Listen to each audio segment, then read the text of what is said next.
Damos comienzo a un nuevo comentario bíblico expositivo, Servidores de Dios. Quien te habla es Manuel Cornejo. En esta ocasión estaré compartiendo en el Evangelio de Mateo, capítulo 12 y versículo 31, donde dice: Por tanto os digo, todo pecado y blasfemia será perdonado a los hombres, mas la blasfemia contra el Espíritu no le será perdonada. La afirmación del Señor sobre el pecado imperdonable es consecuencia en lo que se ha dicho anteriormente y lo que hace a modo de conclusión de una enseñanza. De ahí cuando dice, por tanto, con que se introduce la conclusión final. Note que es una afirmación solemne, y lo es porque es la consecuencia que Cristo mismo saca de lo que él había enseñado. Y más adelante dirá que el cielo y la tierra pasarían, pero no así sus palabras. Mateo capítulo 24, versículo 35. De manera que la afirmación es precisa, ya que cualquier pecado tiene perdón, pero la blasfemia contra el Espíritu no lo tiene. Cualquier pecado o blasfemia tiene garantía de ser perdonado, previa confesión y arrepentimiento del ofensor, pero no así la misma acción pecaminosa contra el Espíritu. El perdón que Dios otorga alcanza a todos los pecados. Colosenses capítulo 2 y versículo 13. Y en ese sentido, ya no hay condenación para el creyente. Romanos capítulo 8 versículo 1. Ya que la Biblia enseña que cualquiera que sea la dimensión del pecado puede ser superado por la misericordia de Dios. Salmo 36 versículo 5. Además, Dios puede y quiere perdonar al pecador, y es que por eso dice el profeta: ¿qué Dios como tú, que perdona la maldad y olvida el pecado del remanente de su heredad? No retuvo para siempre su enojo, porque se deleita en su misericordia. Él volverá a tener misericordia de nosotros, sepultará nuestras iniquidades y echará en lo profundo del mar todos nuestros pecados. Miqueas capítulo 7 versículos 18 y 19. Entre los pecados que Dios perdona está toda blasfemia. Note que blasfemia es una palabra que expresa la acción de hablar mal de alguien, y en ese alguien puede estar incluido Dios. El apóstol Pablo dice de sí mismo que había sido blasfemo, pero que fue sin embargo recibido a misericordia. Primera carta a Timoteo capítulo 1 y versículo 13. La excepción de la regla del perdón en relación con la blasfemia está en la que tiene como destinatario el Espíritu. Jesús afirma enfáticamente que no tiene perdón posible. Esto es, por tanto, el único pecado imperdonable. Cristo establece la enseñanza y además afirma sobre la imposibilidad del perdón con un por tanto que implica muy directamente a los fariseos, que se habían dedicado a propagar entre las gentes la mentira de que Jesús sanaba no por el Espíritu de Dios, sino en alianza con Satanás. Esto es, el poder con que echaba fuera los demonios no venía del Espíritu, sino del demonio. Por tanto, dice el Señor: han cometido un pecado imperdonable. Debe de determinarse qué cosa es la blasfemia contra el Espíritu, ya que es el acto consciente y voluntario que atribuye al diablo las obras de Cristo, llevadas a cabo mediante el dedo de Dios. Lucas capítulo 11 versículo 20. Esto es, por el Espíritu Santo. De manera que era un rechazo voluntario a la evidencia de dónde procedía el poder con que Jesús hacía los milagros. Las gentes que relacionaban el poder del Señor con Satanás sabían que Jesús era el enviado de Dios. Juan capítulo 3 versículo 2. Y que los milagros ocurrían por el poder de Dios. De manera que este rechazo voluntario y consciente nace de un corazón endurecido que se revela directamente y abiertamente en contra de Dios y que tiene la osadía además de llamar Satanás al Espíritu Santo y endemoniado al Hijo de Dios. Note que no era una blasfemia producida por la ignorancia, sino por el despecho. Tampoco no era una blasfemia que salía de una mente que no comprendía, sino de un corazón que, sabiendo que Dios actuaba y que Jesús hacía las obras del poder por el Espíritu, se negaban ellos voluntariamente a aceptarlo y además procuraban que otros siguieran sus pasos. Estos fariseos, ellos blasfemaban consciente y voluntariamente en contra de Dios y procuraban extraviar a los hombres sobre los que pudieran influir para que siguieran el mismo camino. El rechazo voluntario a la evidencia de las obras de Dios manifestada en los milagros de Jesús cerraba la puerta a la posibilidad del perdón. Esta situación no se produce por falta de eficacia de la obra del Calvario, ni por la limitación de la gracia perdonadora de Dios, ya que cuando el pecado abundó, sobreabundó la gracia. Romanos capítulo 5 versículo 20. Sino porque priva al que lo comete voluntariamente la disposición para ser perdonado. Note que llamar demonio a Dios, habiendo entendido que Dios es el que actúa en un pecado de tal violencia que quien lo comete se pone voluntariamente fuera de toda posibilidad para ser perdonado, confirmando Dios la dureza del corazón de tales personas. Es también necesario entender claramente que Dios estaba dando oportunidades de salvación a todos, estos que voluntariamente se oponían a Él. También es preciso entender que, una y otra vez, buscaban la muerte del Salvador en un desprecio abierto a la gracia y a la misericordia demostrada por Dios hacia ellos, ya que cuando la insistencia en el rechazo a la gracia de Dios llega a ciertos límites, Dios mismo confirma la dureza de ese corazón, y no hay posibilidad de salvación para los tales. Y un ejemplo histórico que permite entender bien esta situación es el del faraón, ya que Pablo dice que Dios levantó a Faraón para mostrar en ti mi poder y para que mi nombre sea anunciado por toda la tierra, de manera que de quien quiere tiene misericordia, y el que quiere endurecer, endurece. Romanos capítulo 9 versículos 17 y 18. Ahora bien, cabe hacerse algunas preguntas y son las siguientes. ¿Quiere decir esto que el faraón no tuvo ninguna oportunidad para ser salvo? También, ¿significa que la gracia no alcanzó a este hombre? O tal vez, ¿acaso había una elección eterna que condenó anticipadamente a Faraón y que su nacimiento y vida estaban determinados solo para que las naciones apreciasen el poder de Dios, siendo el destino eterno de este hombre la condenación?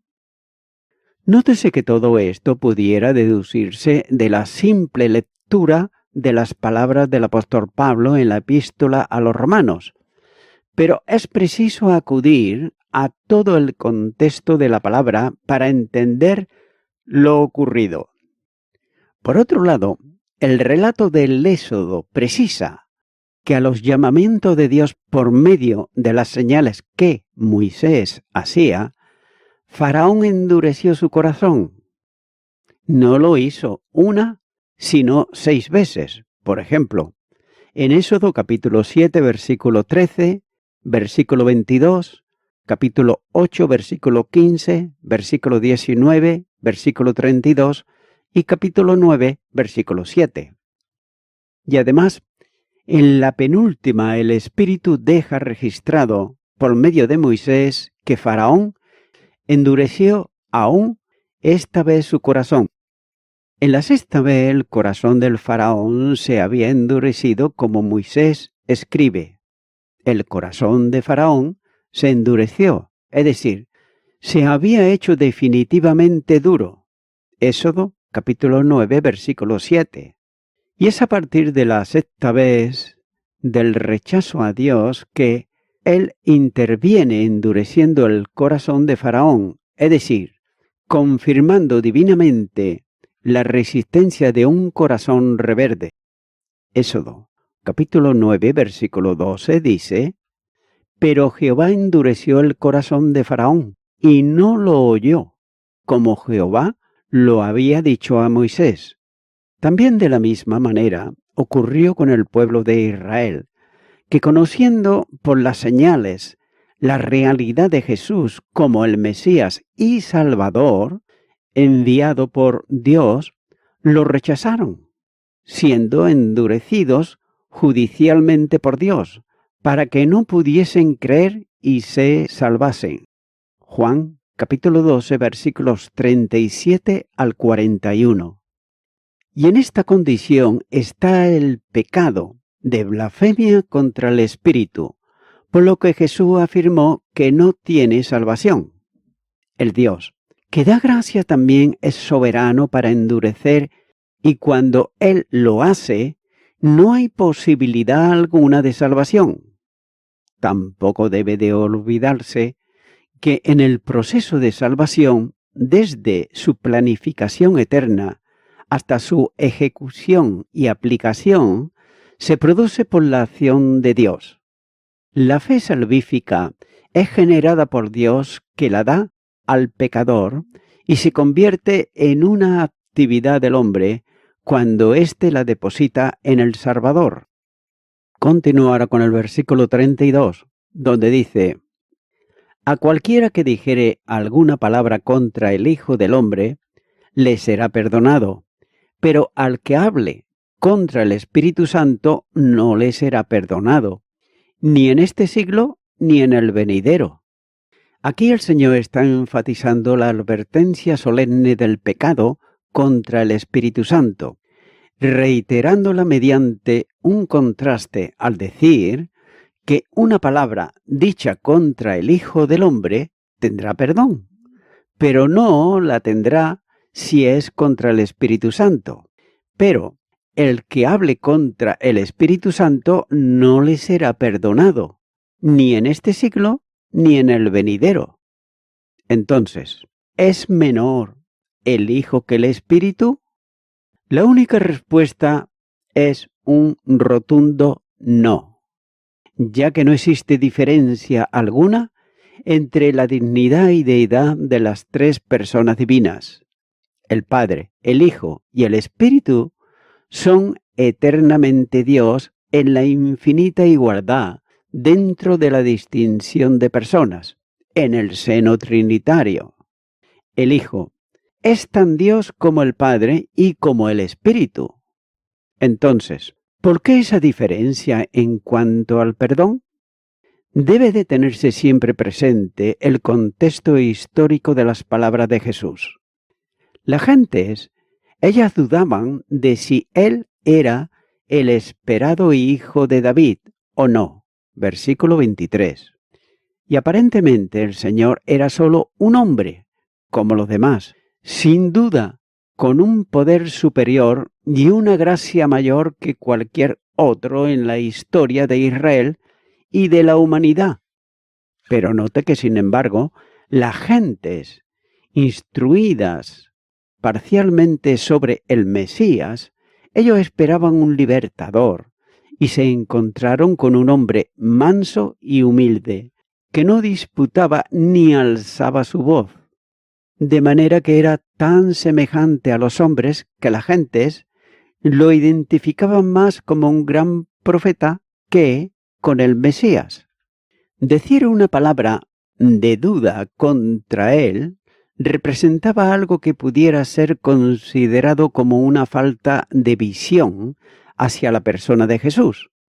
Y en ese sentido, el arrepentimiento y la confesión de fe en Jesucristo es suficiente, y lo es para obtener el perdón, no solo de ese, sino de todos los pecados.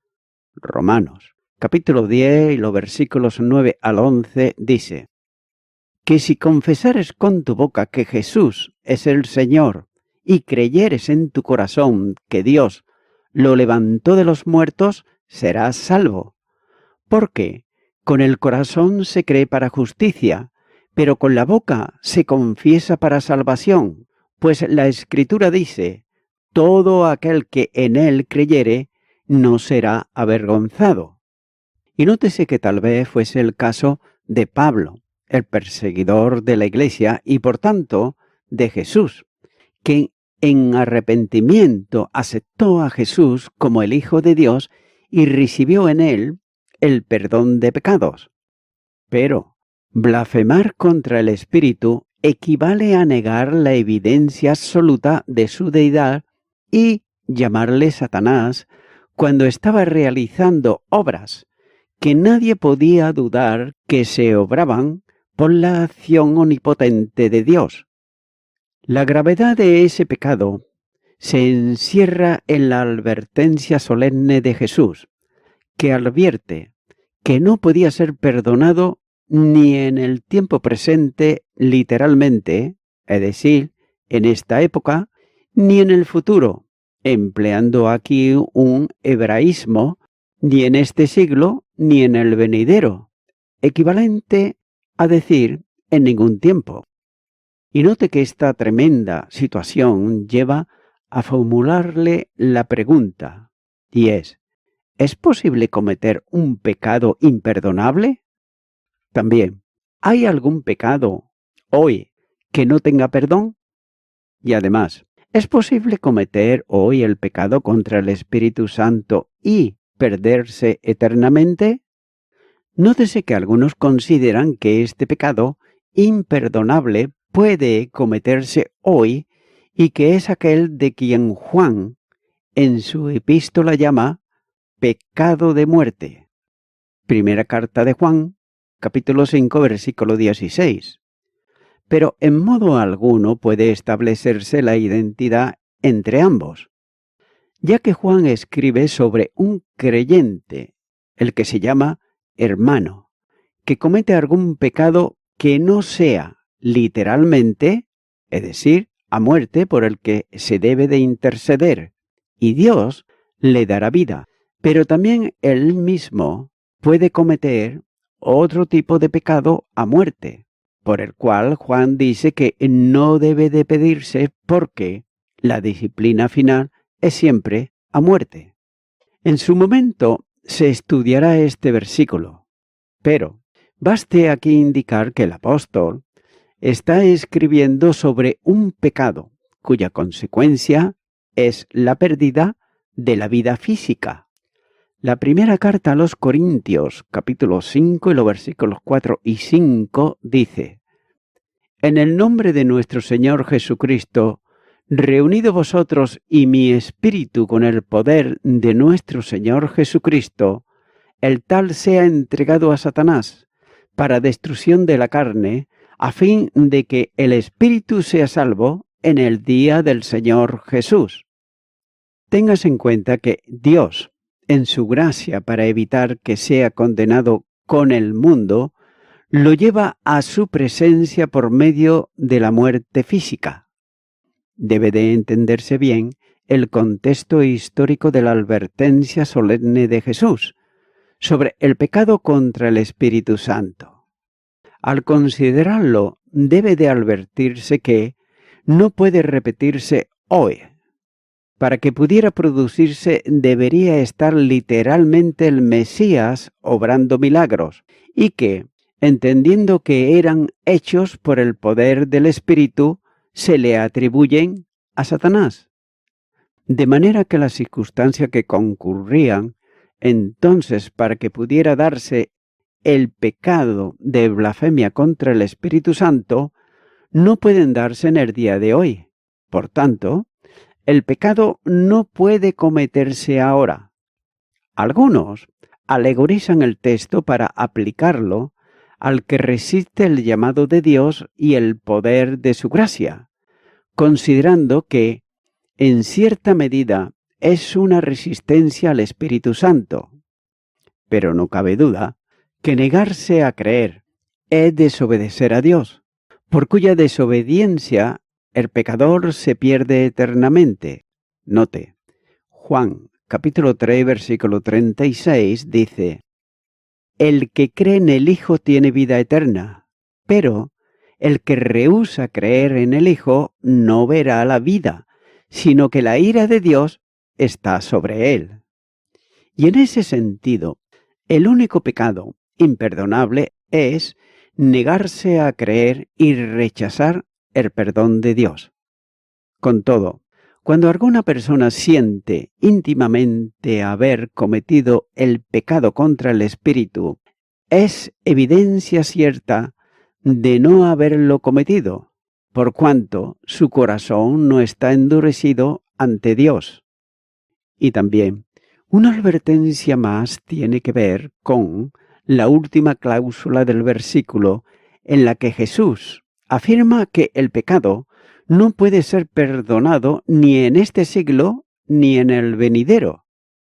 Esta frase, tomada literalmente y fuera del contexto general de la Escritura, sirve parcialmente de apoyo para quienes enseñan la doctrina no bíblica de un lugar donde purgar los pecados no confesados para entrar a la gloria, ya que el texto no permite suponer una resolución del pecado personal después de la muerte, ya que el día de salvación solo es ahora.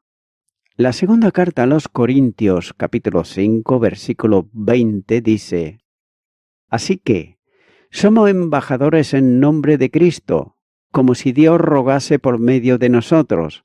Os rogamos, en nombre de Cristo, reconciliaos con Dios. La expresión de Jesús es un sentimiento que expresa el concepto judío sobre la división del tiempo, considerando como los últimos días el tiempo siguiente a la venida del Mesías. Para ellos, la época venidera no era un espacio temporal después de la vida, sino el tiempo que se cerraría con el juicio de Dios sobre los pecadores para resolver el destino eterno de los hombres. También Jesús utilizó la expresión para enfatizar con toda solemnidad de las consecuencias definitivas que el pecado contra el Espíritu Santo traería para el blasfemo. Y voy concluyendo con esto. Estamos tratando el asunto de la blasfemia contra el Espíritu. Y note que el pecado que Jesús estaba confrontando era el deliberado rechazo de los fariseos de lo que ellos sabían provenía de Dios, ya que ellos no podían negar lo que el Espíritu Santo había hecho a través de él. Así que atribuyeron a Satanás una obra que ellos sabían que era de Dios. Amigo y amiga oyente, dice, le será perdonado. Alguien que jamás haya sido expuesto a la presencia y divino poder de Cristo puede rechazarlo por su ignorancia y ser perdonado asumiendo que el incrédulo procede al arrepentimiento. El perdón no era posible para aquellos fariseos quienes presenciaron sus milagros, conocían la verdad de sus afirmaciones y aún así ellos blasfemaron contra el Espíritu Santo, porque ellos habían rechazado ya cualquier posible revelación. De manera que tú, mi amigo, mi amiga oyente, si por ignorancia has hecho o afirmado algo espiritual que es en contra de Dios y su palabra, pues ahora tienes la ocasión de venir en arrepentimiento. Ten en cuenta, como dice la palabra de Dios, que Jesús, al que viene a Él, no le echa fuera. De manera que ahora puedes venir a Él confesándoles tus pecados y pidiéndole perdón, para que así recibas la salvación de Dios y la vida eterna. Ora conmigo ahí a donde estás y di: Oh Dios eterno, vengo ante ti para pedirte perdón, porque muchas veces, consciente o inconscientemente, he blasfemado en contra de ti. Ahora, te pido perdón por todos mis pecados, de los cuales me arrepiento, y te recibo a ti, Señor Jesucristo, tú que eres el Salvador, como mi único y suficiente Salvador. Gracias te doy en tu nombre. Amén. Amigo y amiga oyente, si tú has hecho esta oración de corazón, te recomiendo que comiences a orar a Dios, en primer lugar, en el nombre del Señor Jesucristo. Orar a Dios no es rezar, sino que es hablar con una persona. También te recomiendo que leas la palabra de Dios y lo hagas a diario. Comienza, por ejemplo, con el Nuevo Testamento. Y también, por último, te recomiendo que para que puedas crecer espiritualmente, te congregues en una iglesia cristiano-evangélica, donde se predique, se enseñe y se practique la sana doctrina y la palabra de Dios. Congrégate ahí y con el tiempo podrás crecer espiritualmente y también servir al Señor Jesucristo. Que Dios te bendiga. Y a toda la audiencia, nuevamente ya me estoy despidiendo de todos ustedes y será hasta el próximo programa. Que Dios os bendiga a todos.